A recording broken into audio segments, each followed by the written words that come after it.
Est-ce que Michelin est une opportunité au cours actuel? C'est ce qu'on va regarder dans cette vidéo. Pensez à vous abonner à la chaîne, activer la cloche si ce n'est pas déjà fait.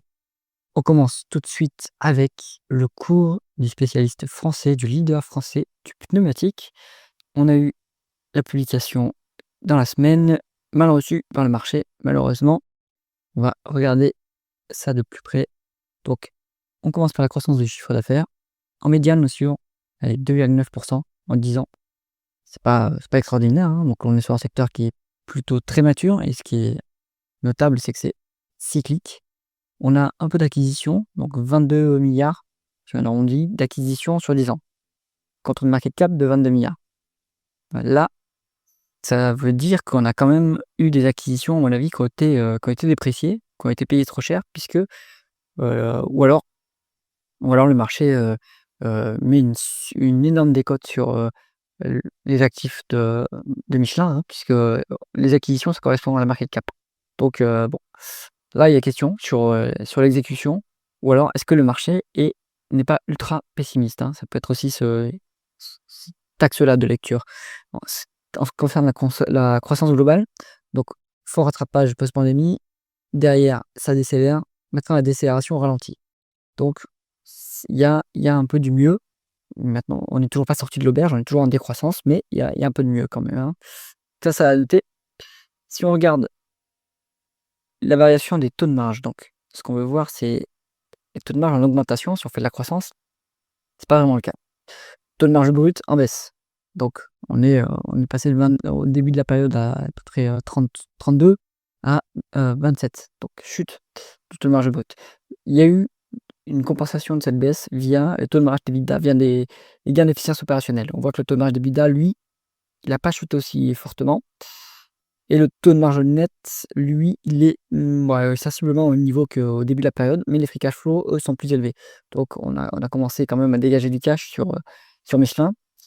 C'est une activité qui est mature, il n'y a plus beaucoup de croissance organique. Donc normalement, on doit pouvoir assez structurellement commencer à dégager des free cash flow pour cette entreprise. Bon, ce qu'on voit dans les marges ici, c'est que c'est un marché qui est très difficile, concurrence asiatique notamment. Donc les taux de marge, en fait, on n'a pas de maîtrise sur les prix. Ils peuvent essayer de monter un peu leur prix, mais ça ne suffit pas face à la concurrence asiatique qui casse complètement les prix. Par contre, ils compensent avec un peu d'efficience opérationnelle. Donc là, c'est quand même pas si mal, hein. Et le taux de marge d'EBITDA, lui, il reste stable. Donc on peut dire que le management, quand même, il est pas mauvais, hein. Il arrive à compenser cette forte concurrence par de l'efficience opérationnelle. Mais c'est quand même un marché très difficile, hein, il faut l'avoir en tête. Bon, donc au niveau des taux de marge, on voit que c'est convenable, mais voilà, difficile, hein. Ensuite, la conversion des bénéfices en free cash flow, on a un peu plus de bénéfices nets que de free cash flow. Donc ça nous dit que la dépense en capital qu'on continue à injecter du cash dans la croissance. Donc ça veut aussi dire que voilà, il y a de la grosse dépense en capital qui est passée. On va d'abord regarder le BFR. Il est malheureusement positif, le BFR. Donc ça veut dire qu'on va payer, soit ça veut dire qu'il y a un énorme coût des stocks qui est en augmentation, soit ça veut dire qu'on doit payer les clients plus rapidement que les clients nous payent moins rapidement qu'on doit payer les fournisseurs. Donc compliqué. Est-ce que ce BFR, il varie de façon favorable? Eh bien non. Depuis 10 ans, on a accumulé 2,5 milliards de variations défavorables du BFR. Donc malheureusement, pour Michelin, son rapport de force face à ses clients et ses fournisseurs n'est pas à son avantage. Et donc ça se dégrade. Si on regarde la dépréciation amortissement face aux dépenses en capital, on voit que les dépenses en capital sont supérieures aux dépréciations amortissement. Donc on continue à investir dans l'appareil productif.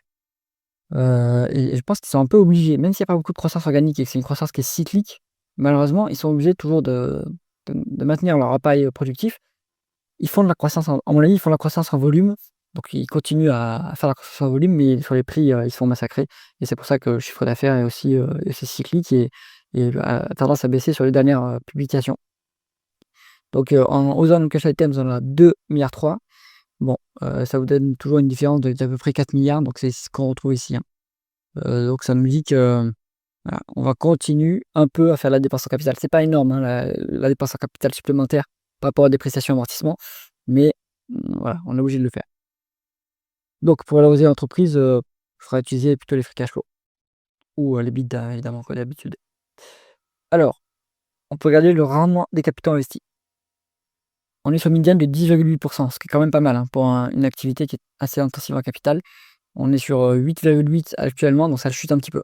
Donc là, ça nous dit, bon, ben, la rentabilité baisse et ça, bon, c'est l'effet ciseau négatif, hein, c'est la décroissance qui fait que c'est dur de maintenir une rentabilité positive car vos marges sont sous pression.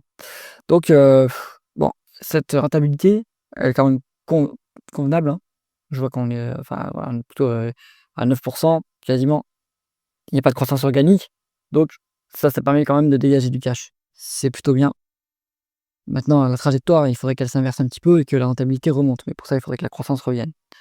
Si on regarde l'endettement maintenant du groupe, on est quasiment pas endetté. On est à 1 fois l'EBITDA, donc ça, c'est bien. On est à 3 fois les free cash flow. Heu, c'est pas si mal comme endettement. C'est très gérable. Si vu que l'activité est cyclique, c'est raisonnable de ne pas être trop endetté. Donc là, je pense que c'est plutôt pas mal. Pas de danger sur le bilan de l'entreprise. Si on regarde la rémunération de l'actionnaire maintenant, donc vous avez 1,5 de free cash flow, 274 millions de dividendes. Alors le dividende, il est en augmentation constante.